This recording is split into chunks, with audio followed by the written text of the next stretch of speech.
Alicia en el País de las Maravillas. Capítulo 1. Por la madriguera del conejo. Alicia se estaba cansando de estar sentada sin hacer nada a la orilla del río junto a su hermana. Había echado un vistazo un par de veces al libro que ésta leía, pero no tenía ni dibujos ni diálogos. ¿De qué sirve un libro si no tiene ni dibujos ni diálogos?, se preguntó Alicia. Hacía calor y se sentía adormilada y torpe. Se puso a pensar si valía la pena hacer el esfuerzo de levantarse para ir a recoger margaritas y hacer con ellas una guirnalda.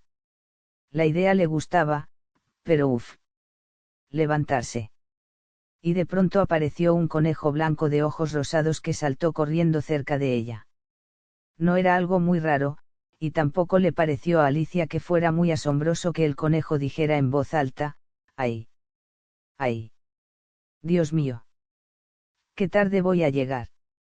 En aquel momento todo le parecía de lo más normal, aunque más tarde pensaría que no lo había sido. Pero entonces el conejo blanco se sacó un reloj del bolsillo del chaleco. Llevaba chaleco. Miró la hora y se puso a correr lo más deprisa que pudo. Alicia se levantó sin pensarlo dos veces, nunca había visto a un conejo con chaleco. Y con un reloj de bolsillo. Echó a correr por la pradera persiguiendo al conejo y justo logró ver que se metía por una madriguera que se abría al pie de un seto. Un momento después, también ella desapareció por la madriguera. Ni se le ocurrió pensar en cómo iba a poder salir de allí. Al comienzo, la madriguera era como un túnel recto, pero de pronto se hundió hacia abajo. Alicia no tuvo tiempo ni de intentar pararse y empezó a caer por un pozo muy profundo. O realmente el pozo era muy hondo o ella caía muy despacio, porque mientras bajaba podía observar a su alrededor tranquilamente y preguntarse qué le iba a pasar después. Primero, mirando hacia abajo, intentó ver a dónde iría a parar, pero estaba todo tan oscuro que fue en vano. Luego se fijó en las paredes del pozo, estaban llenas de armarios y estanterías, y también había aquí y allá mapas y cuadros colgados de clavos. Alicia logró agarrar un jarro de un estante y vio que llevaba una etiqueta que decía, mermelada de naranja, pero estaba vacío. ¡Qué desilusión! Tuvo miedo de que, si tiraba el jarro, igual le rompía la cabeza a alguien que estuviera abajo, y al poco consiguió dejarlo en uno de los armarios por delante de los cuales pasaba mientras seguía cayendo. Vaya, pensó Alicia. Después de una caída como esta, rodar por las escaleras de mi casa me parecerá lo más normal del mundo. Qué valiente van a pensar que soy. Ni aunque me caiga del tejado diré nada. Y Alicia seguía cayendo, cayendo, cayendo. No iba a dejar nunca de caer. Me gustaría saber cuántos kilómetros he bajado ya, dijo en voz alta. Debo de estar muy cerca del centro de la Tierra.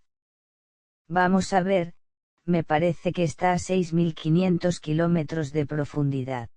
Como puede apreciarse, Alicia había aprendido bastantes cosas en la escuela, y, aunque no era el momento más oportuno para presumir de lo que sabía porque nadie la estaba escuchando, repetirlo le servía para refrescarlo. Sí, esa es más o menos la distancia.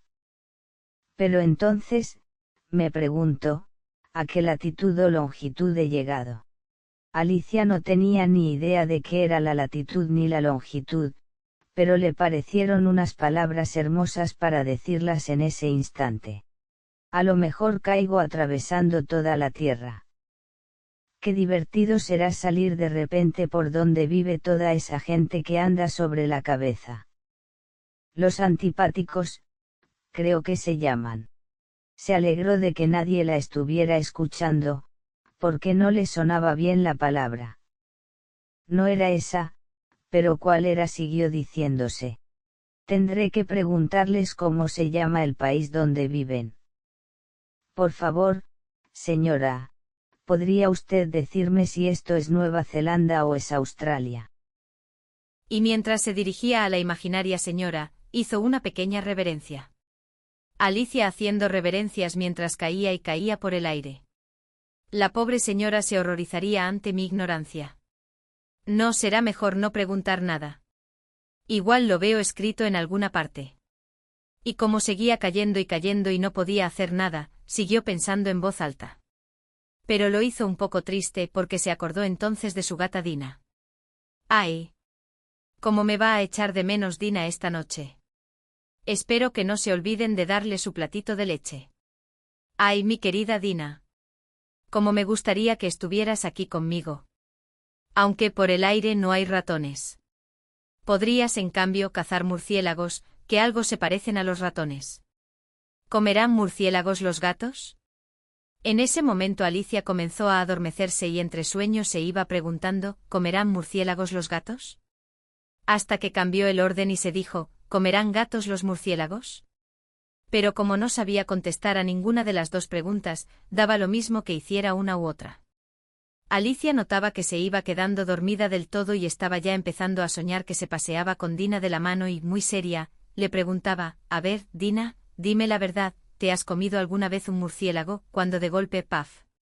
Cayó sobre un montón de ramas y hojas secas. Se había terminado la larga caída. No se había hecho daño alguno y se puso en pie de un salto. Miró arriba, pero no veía nada, estaba muy oscuro. Delante de él. Ella se abría otro largo pasadizo y por él pudo ver aún corriendo al conejo blanco, ya lejos.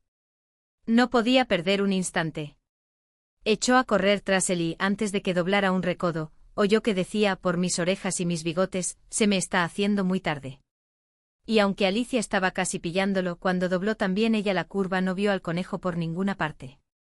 Estaba sola en una sala larga y baja, iluminada por una hilera de lámparas colgadas del techo. Tenía muchas puertas, pero todas estaban cerradas con llave, como enseguida comprobó. ¿Por dónde iba a salir de allí? De pronto vio una pequeña mesa de 3 patas, toda de cristal, y encima había una pequeñísima llave de oro.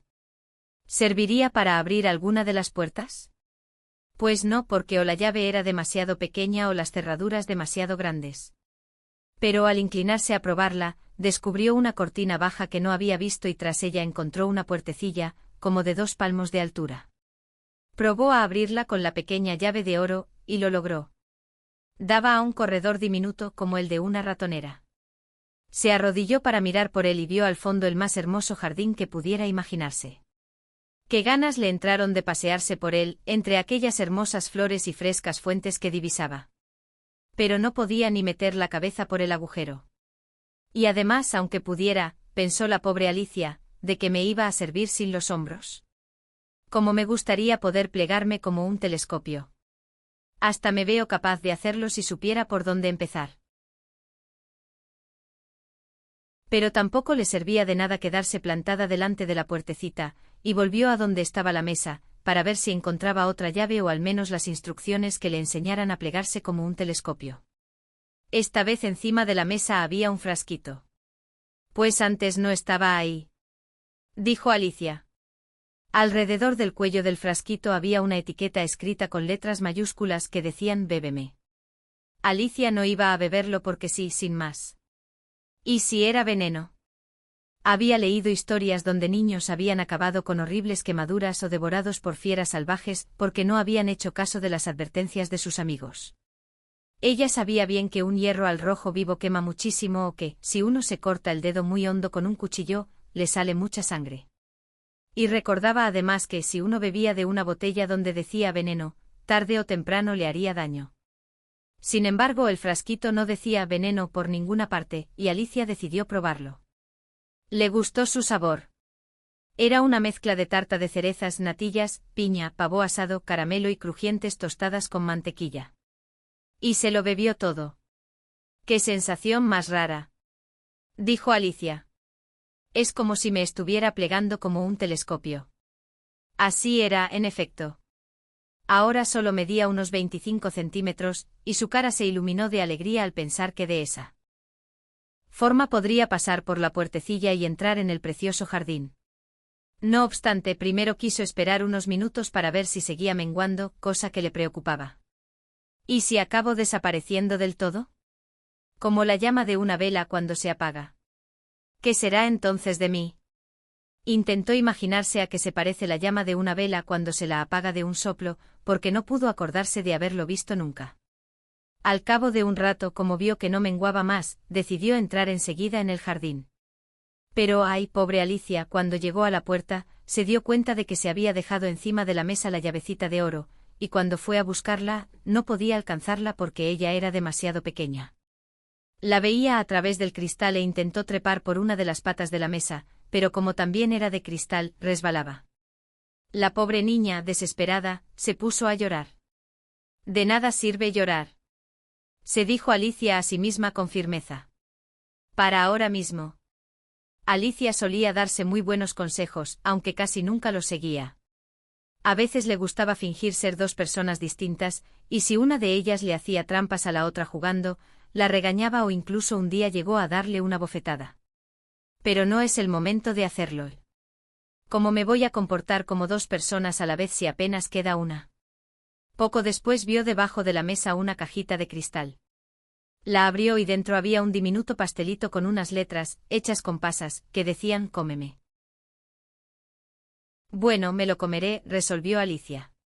Si me hace crecer, podré alcanzar la llave, y si me hace menguar, podré pasar por debajo de la puerta. De una manera u otra entraré en el jardín, no me importa lo que me pase.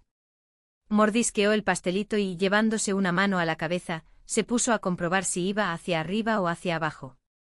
Sin embargo, ante su asombro, ni crecía ni menguaba. Claro que es lo que siempre sucede cuando se comen pastelitos, pero como ella estaba acostumbrada ya a que le pasaran cosas extraordinarias, le pareció de lo más soso y estúpido que la vida fuera normal y que no le ocurriera nada. Así que decidió comerse el pastelito y acabó con él en un abrir y cerrar de ojos. Continuará.